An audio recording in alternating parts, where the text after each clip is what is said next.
Bonjour Anna, merci d'avoir accepté cette interview. J'espère que tu vas bien. Oui, bonjour Mélanie, ça va très bien, merci. Merci pour Euh, l'invitation. Avec plaisir. Donc, on va être là pour parler photographie culinaire et intelligence artificielle, parce que l'intelligence artificielle, c'est un sujet qui fait peur à beaucoup de photographes.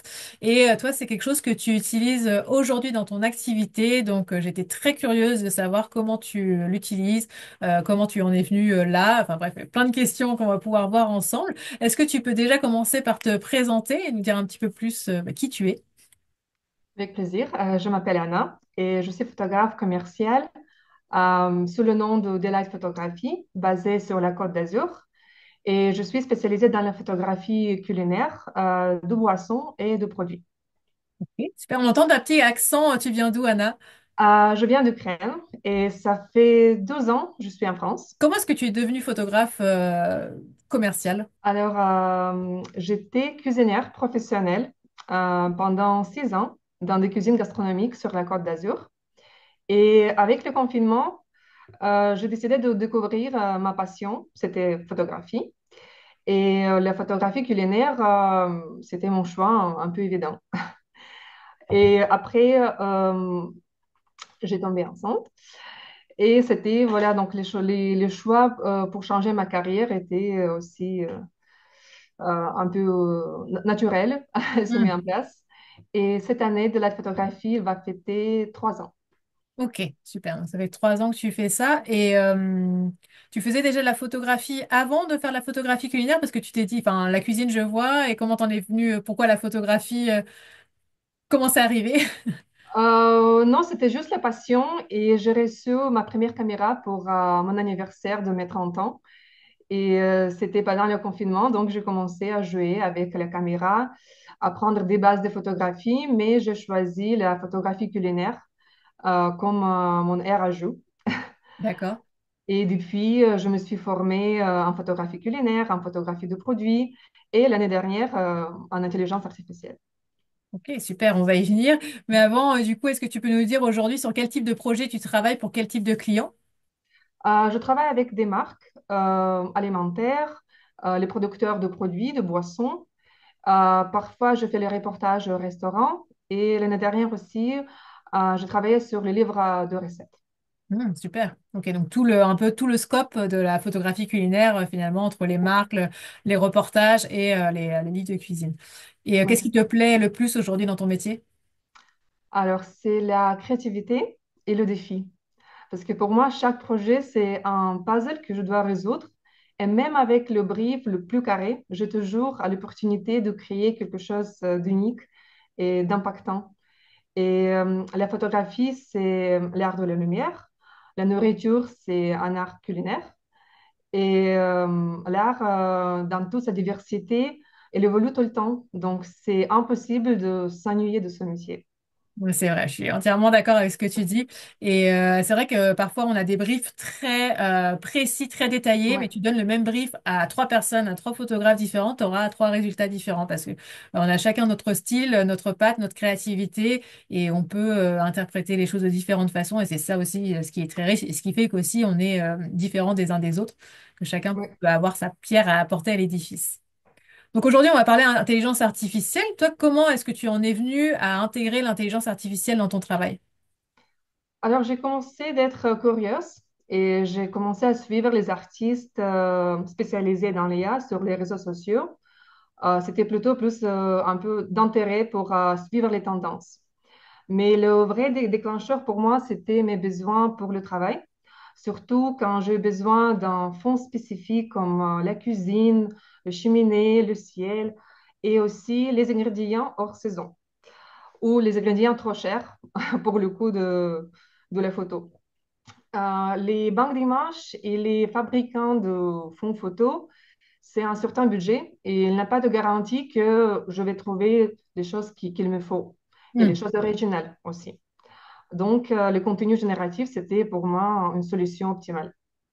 Et du coup, quand tu parles de fond photo, est-ce que tu vas générer une fausse cuisine, enfin une cuisine par exemple avec l'intelligence artificielle pour après la faire imprimer sur un fond que tu vas utiliser dans ton shooting, ou est-ce que tu vas l'intégrer directement sur ta photo en post-production?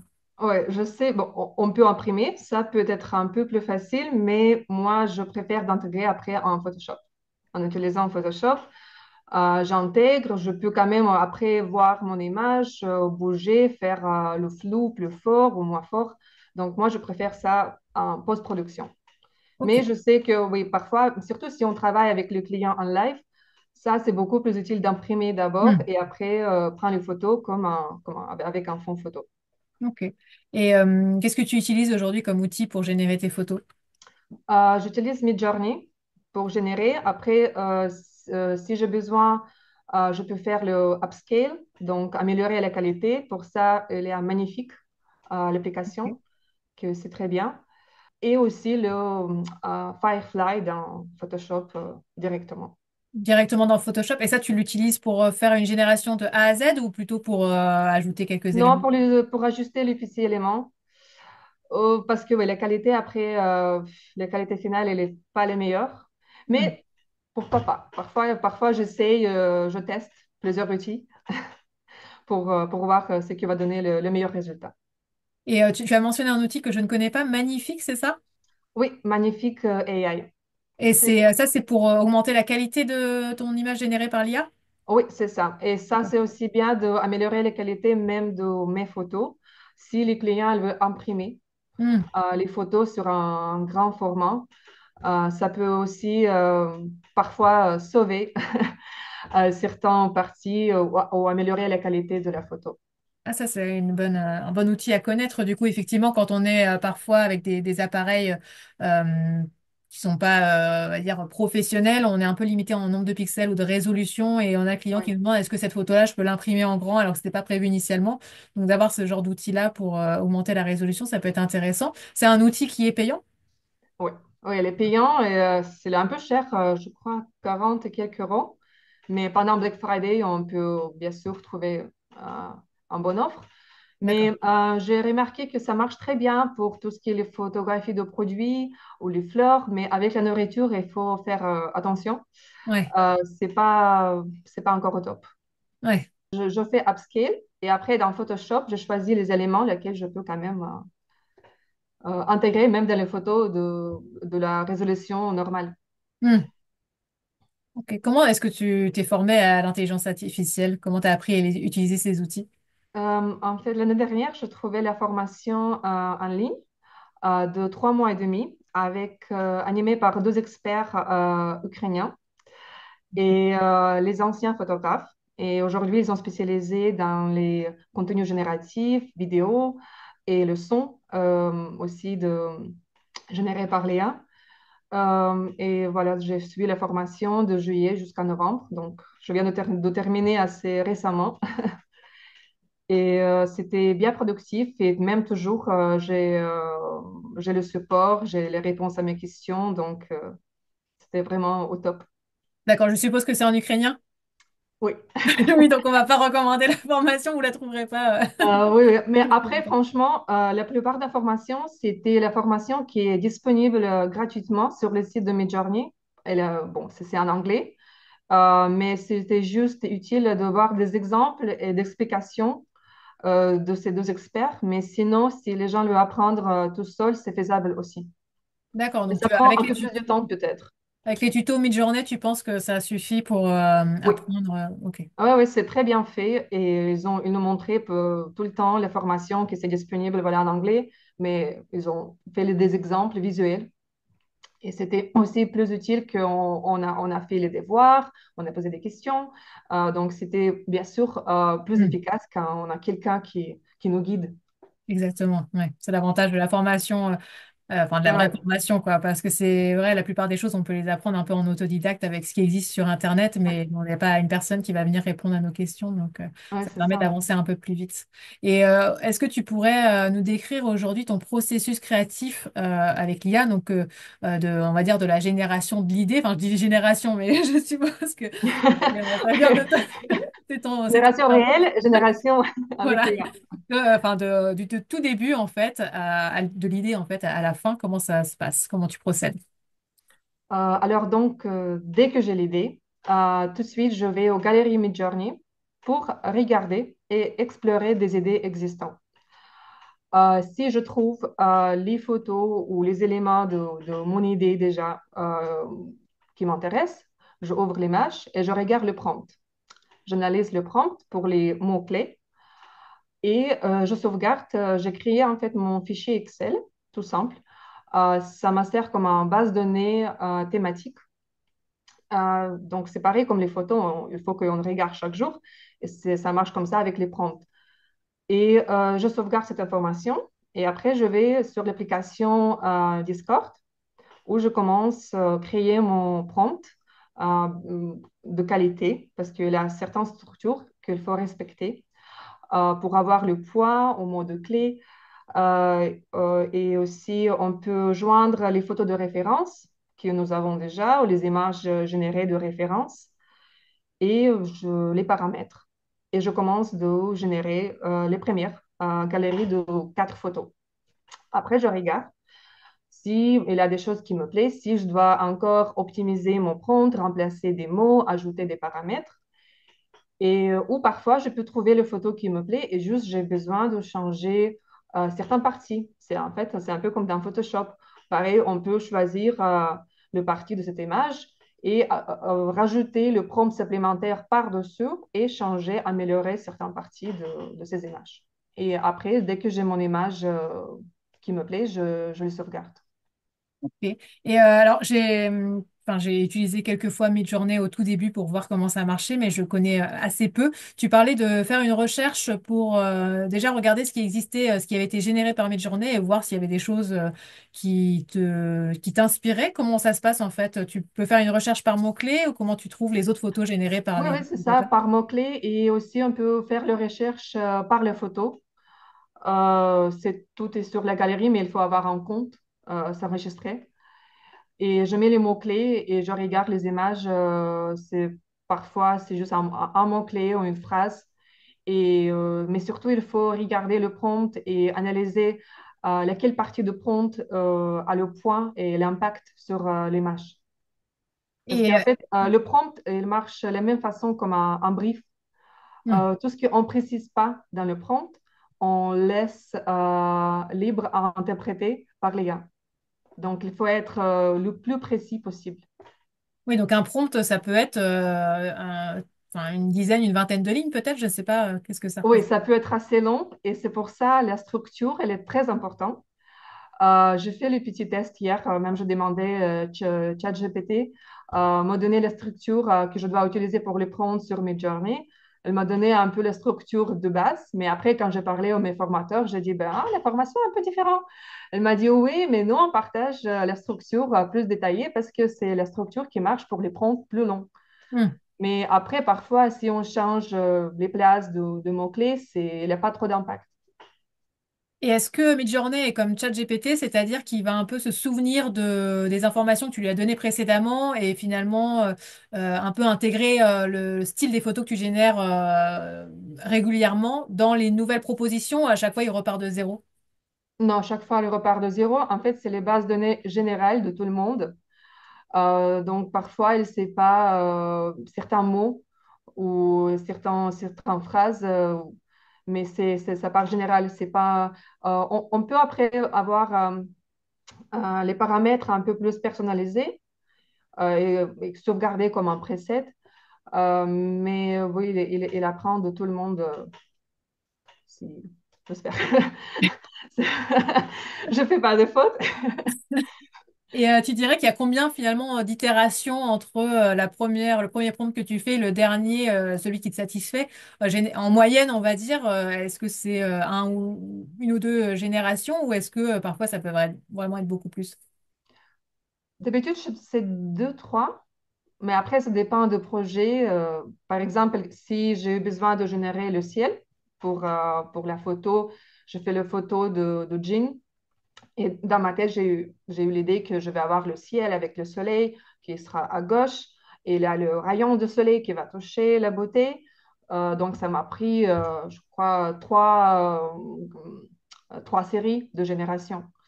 Mais si je dois générer la cuisine, ça peut être beaucoup plus long. Ouais, d'accord.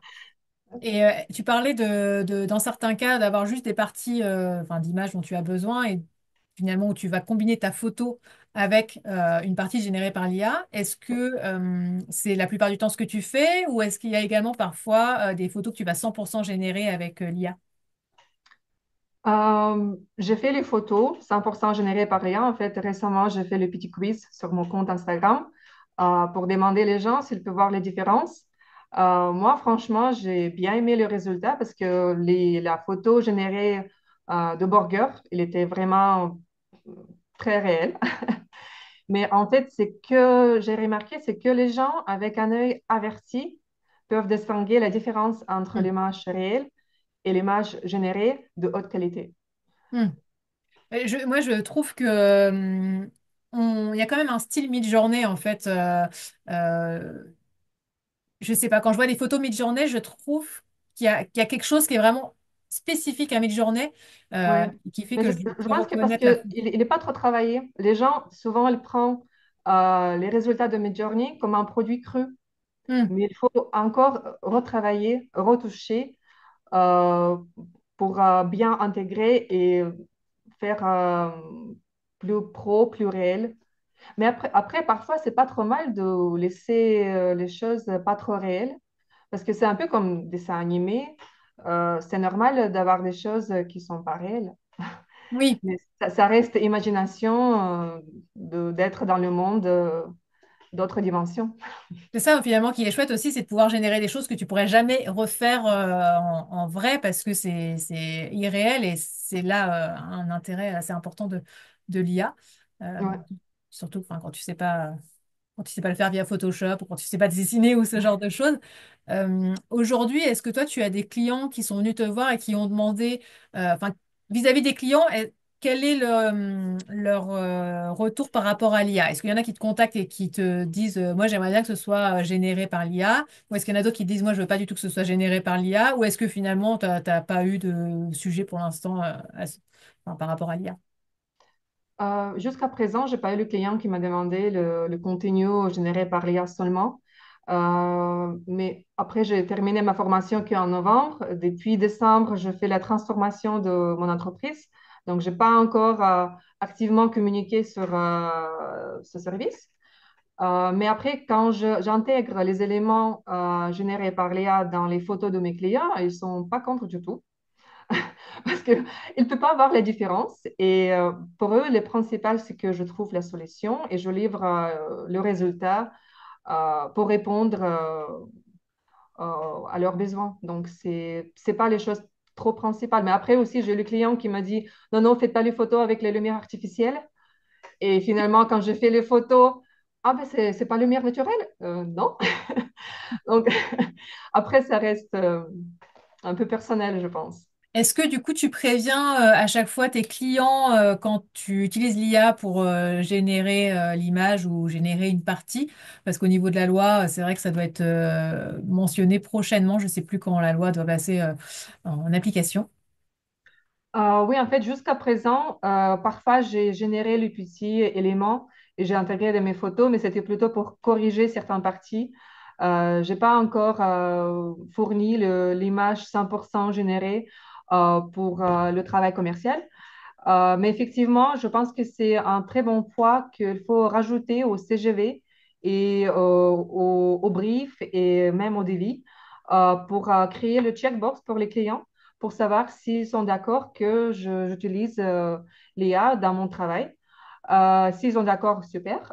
Sinon, il faut qu'encore on discute parce que parfois, le travail, si j'utilise les outils d'IA, ça peut faire mon travail beaucoup plus rapide, donc bien diminuer le coût du projet. Donc, il faut toujours après poser les questions derrière, mais c'est très important, effectivement, aujourd'hui, savoir si les clients est d'accord qu'on utilise cet outil pour la réalisation de leur projet. Oui, c'est quelque chose que tu peux mentionner lors de l'appel découverte en disant que selon la complexité de la photo ou voilà ce qui est demandé, il se peut que tu utilises certains outils de l'intelligence artificielle et voir déjà comment se sent le client. Si tu vois qu'il est complètement réfractaire, bon bah dire que ok, il n'y a pas de souci, tu vas faire en sorte de ne pas l'utiliser, mais voilà, tu peux lui préciser qu'il y aura un coût supplémentaire. En tout cas, toi, il va falloir que tu l'intègres dans ton devis. Et s'il te dit bah s'il n'y a pas de souci, quand même je pense que c'est pas mal la checkbox parce que si jamais après il revient vers toi en disant non, mais finalement, je n'étais pas d'accord pour utiliser l'IA, au Après, moins, on peut t'as la refaire tout preuve. le projet, en fait. Ouais. Exactement. Après, je pense que ça dépend si les parties elle est vraiment grosse, c'est juste le petit. Après aussi, les parties, il faut qu'on regarde encore la loi. Parce que dans le Photoshop, si c'est les petites corrections ou retouches, ça aussi, c'est Léa. Ouais, exactement. Bah, moi, je travaille avec une agence qui m'interdit d'utiliser l'IA donc sous Photoshop, mais même, tu vois, la suppression de bruit, par exemple, sur Lightroom, qui est générée par l'IA, alors Ah que oui, ça fait juste enlever le grain. Enfin, il y a rien qu'à l'ajouter. Il ouais. m'interdit de l'utiliser. Donc, enfin, voilà, je pense qu'il y a des choses qui sont en train de se mettre en place, qui vont se mettre en place, qui font que euh, va falloir être vraiment transparent à ce sujet-là. Et finalement, est-ce que pour toi, les images générées 100% par l'IA, elles font concurrence à la photographie ou est-ce que pour toi, c'est un autre domaine, c'est de l'image, c'est pas de la photo? Enfin, comment tu vois la chose? Bon, bien sûr, elle a l'impact sur le métier de photographe et le travail de photographe. Mais pour moi, c'est un outil. C'est un outil assez puissant, mais c'est un outil imparfait, pareil comme Photoshop. Et si on fait les images 100% générées par IA, c'est juste une autre variété d'images et une autre variété d'art, comme l'art dessiné, mais Hmm. ça peut être l'art créé par machine. Et en fait, ces machines aussi, ils s'inspirent des gens. Donc, il y a quand même le lien créatif qui circule dans le monde. Mais non, je pense pas que c'est en concurrence.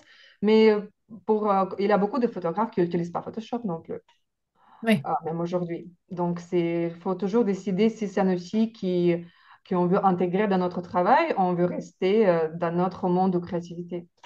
Hmm. Oui, effectivement, il faut vraiment le voir comme un outil et je pense que c'est intéressant toujours de le comprendre, de voir comment ça marche, plutôt que de complètement renier et de se dire non, mais je veux pas en entendre parler parce que quoi qu'il arrive, de toute façon, c'est là et ça va faire que progresser dans les années à venir. Enfin, l'IA va pas disparaître, même si on ne Ouais. veut plus en entendre parler parce qu'on a peur que ça supprime des métiers. Enfin, l'IA, elle ne fait que s'améliorer. Enfin, on le voit entre les premières photos générées par Midjourney où tu avais les mains, c'était une catastrophe, et les photos d'aujourd'hui, on a du mal à faire la distinction entre une vraie photo et une image générée par l'IA. Voilà, je pense qu'il faut quand même se tenir au courant de ce qui existe euh, et voilà, de voir si c'est quelque chose qu'on souhaite intégrer ou non. Je pense qu'il n'y a pas d'obligation à intégrer de l'IA dans sa création parce que je suis sûre qu'il y aura des clients qui voudront faire des choses générées par l'IA parce que ça leur permet de faire beaucoup plus de choses en termes de créativité, enfin de faire des choses qui ne sont pas forcément réalistes et d'autres qui voudront au contraire être vraiment le plus possible réalistes et fidèles aux produits ou aux choses qui vont mettre en avant. Donc voilà, je pense que c'est quand même intéressant de se pencher sur la question juste pour savoir bah, ce qui existe aujourd'hui, face à quoi on évolue. Et justement, s'il y a des photographes qui ont envie aujourd'hui d'intégrer l'IA dans leur processus de création, qu'est-ce que tu leur conseillerais de faire? Tout d'abord, il faut comprendre si on a besoin de cet outil dans notre travail, donc l'utilité. Et après, il faut suivre et analyser le travail des autres artistes. Ce que j'aime aussi, que les autres artistes qui sont spécialisés dans l'IA, souvent, ils mentionnent les outils qu'ils utilisent. Donc, pour générer l'image, pour animer l'image, pour le son, génératif aussi. Et si on comprend comment l'image est créée, après, on peut aller découvrir et apprendre. Et Hmm. surtout, il faut expérimenter. Et même si on ne veut pas intégrer directement l'IA dans notre travail visuel, comme les photos et vidéos, on peut toujours utiliser pour s'inspirer, comme un autre art. Aussi, on peut utiliser que pour créer des mood boards pour nos clients, utiliser comme un exemple visuel. Donc, il y a plein d'autres possibilités d'intégrer l'IA dans notre travail, même si on ne veut pas que ça, c'est trop visible. Hmm. Oui, ça peut vraiment servir comme source d'inspiration pour brainstormer aussi, comme enfin, moi je le fais avec ChatGPT pour trouver des idées de contenu ou ce genre de choses, ça, je trouve que ça permet comme en fait d'avoir un assistant, d'avoir une autre personne avec nous dans notre équipe. Et pour les moodboards, c'est une super idée parce que parfois on va regarder sur Pinterest et on n'arrive pas à trouver l'idée que l'on a, quelque chose pour illustrer l'idée que l'on a. Bon, il y a certains clients qui arrivent bien à se projeter quand on leur dit ça va être une combinaison de ça, ça et ça, et d'autres qui ne se projettent pas du tout. Donc de leur Ouais. dire, bon, bah voilà, j'ai généré, on va dire une image par l'IA. Donc voilà, en gros à quoi ça va ressembler. Bon, bien sûr, ce sera une photo que je vais créer de A à Z dans mon studio, mais voilà, en gros, un aperçu du résultat, ça peut vraiment aider. Pour les clients qui puissent vraiment se projeter sur le résultat final, parce que on sait bien que certaines personnes ont du mal à se projeter et qu'ils ont tendance à prendre les photos du mood board pour euh, exactement la photo qui va être réalisée, mais c'est jamais le cas puisque voilà, quand on crée un mood board, ce sont des photos d'inspiration et on va piocher Ouais. ça, ça et ça. Ce ne sera pas exactement la photo qui est sur le mood board, sinon ça s'appelle de la copie. Justement, avec l'IA, on peut faire ce genre de choses. D'accord avec toi, 100%. Et est-ce que tu utilises d'autres outils d'IA en dehors de la génération d'images? J'ai mentionné ChatGPT, tu l'as mentionné aussi. Est-ce qu'il y a Oui, d'autres voilà, choses? ChatGPT, Midjourney. Après, les projets pour cette année, j'aimerais bien de découvrir l'IA pour générer le son, parce que ça peut être utile aussi pour bien diminuer le budget de clients pour, à la place d'acheter la licence pour la musique pour leurs vidéos. Donc, l'application s'appelle Suno AI, c'est Ok. pour le son. Et pour les vidéos aussi, parce que parfois même on peut utiliser l'application IA pour animer les photos ou les images générées. Ça s'appelle Runway 3, je crois. Et à part ça, non, c'est tout. C'est déjà pas mal. Oui, donc tu veux, là, maintenant que tu sais générer des images, tu voudrais aller à l'étape suivante pour générer des vidéos, soit à partir de tes propres photos, soit de A à Z, vidéo avec le son, c'est ça? Oui, c'est ça. J'ai animé les photos générées, j'ai créé le petit vidéo. C'était avec les tasses du thé. C'était assez amusant. Mais après, on peut bien commercialiser ces projets et ça peut être aussi intéressant comme contenu pour, à offrir, à proposer pour les clients. Hmm. Oui, ça peut être comme une sorte de banque d'images, banque de vidéos que tu pourrais proposer sur ton site ou sur une autre Oui, banque. C'est ça, de contenu que tu as déjà créé et que les clients peuvent oui, utiliser? et de plus, j'ai regardé, il y a certains artistes qui vendent leur image générée par l'IA et ça peut coûter centaines d'euros et même plus.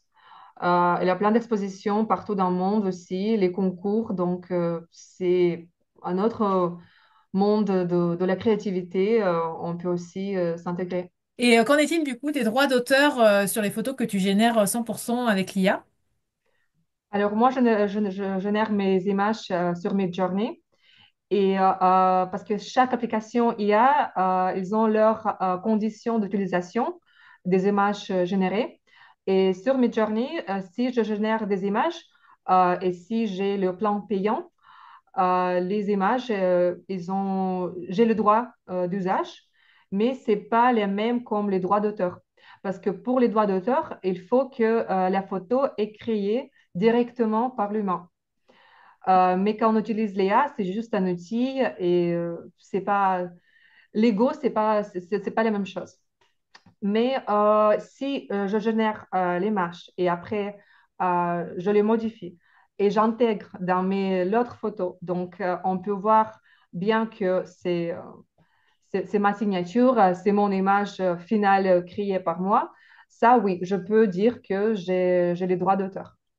Et aussi, si on travaille sur le projet client et on ne veut pas que les autres usagers voient nos photos générées, on peut utiliser le plan qui s'appelle Stealth Plan. Donc, c'est le plan caché.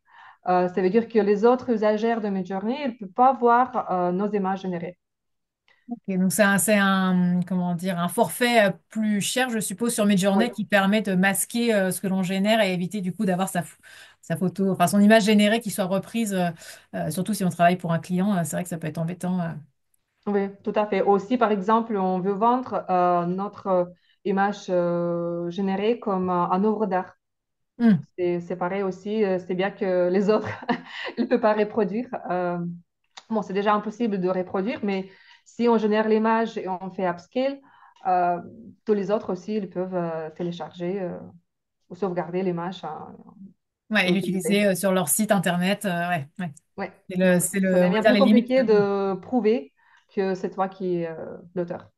Ouais, c'est les limites de l'intelligence artificielle, on va dire, sur cette partie protection des œuvres, en fait. Oui, tout à fait. Après aussi, il faut faire attention parce que l'application, ben, déjà, chaque leur condition, et pour les pays différents, ça fonctionne autrement Hmm. aussi. Oui, c'est vrai. Oui, parce qu'en Europe, ça commence à être pas mal encadré, l'intelligence artificielle, et ça l'est moins en dehors de Oui, l'Europe. ouais. Heureusement, nous sommes en Europe. Aujourd'hui, entre la photographie et la génération d'une image 100% par l'IA, qu'est-ce que tu préfères faire? Ça dépend des projets. Parfois, pour moi, c'est plus rapide de prendre les photos. Parfois, c'est plus intéressant et un gain du temps pour de générer l'image.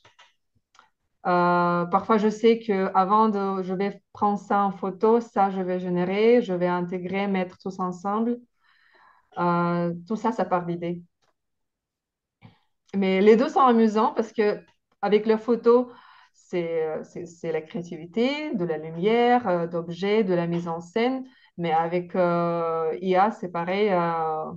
Même parfois, c'est un bon défi parce qu'on ne sait pas si on va avoir les résultats souhaités.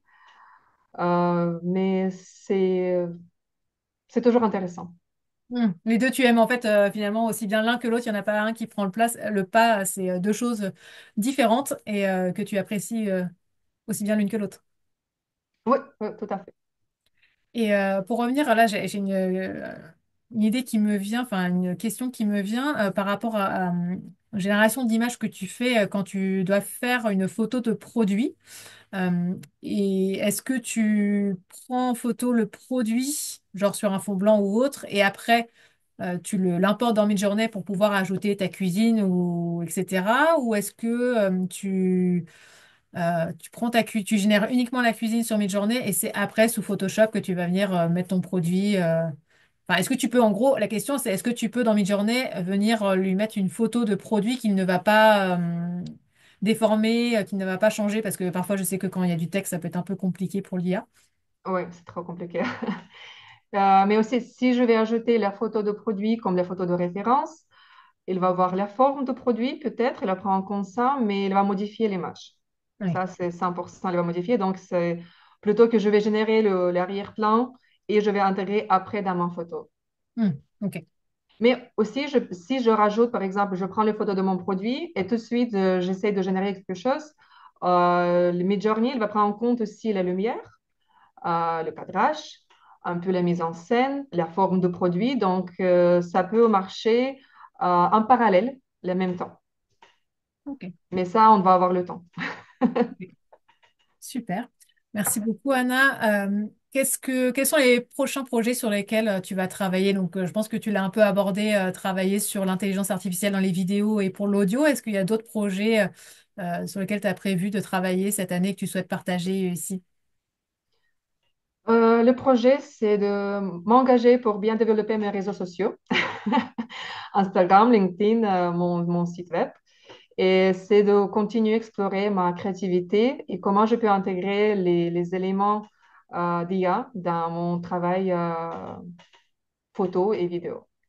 Ça va vraiment être ton élément différenciant en fait. L'IA, tu es une des rares photographes culinaires à bien être formée sur le sujet, à le connaître et à commencer à l'intégrer. Du coup, je pense que ça peut vraiment être un élément différenciant par rapport aux autres sur le marché. Oui, oui, absolument. Et c'est les tendances. Et moi, j'aime suivre les tendances. Pas tout à fait d'être au niveau, mais c'est bien utile de suivre. Parce que les clients, ils suivent les tendances aussi. Hmm, exactement. Où est-ce qu'on peut te retrouver sur les réseaux ou voilà, si des personnes souhaitent échanger avec toi sur le sujet ou est-ce que tu préfères qu'ils viennent Ils te me laissent contacter? tranquille.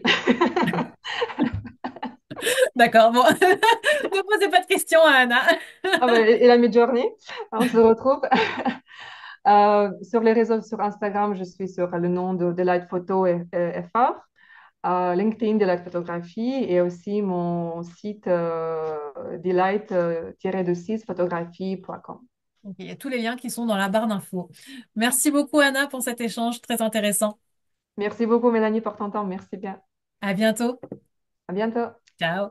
Ciao.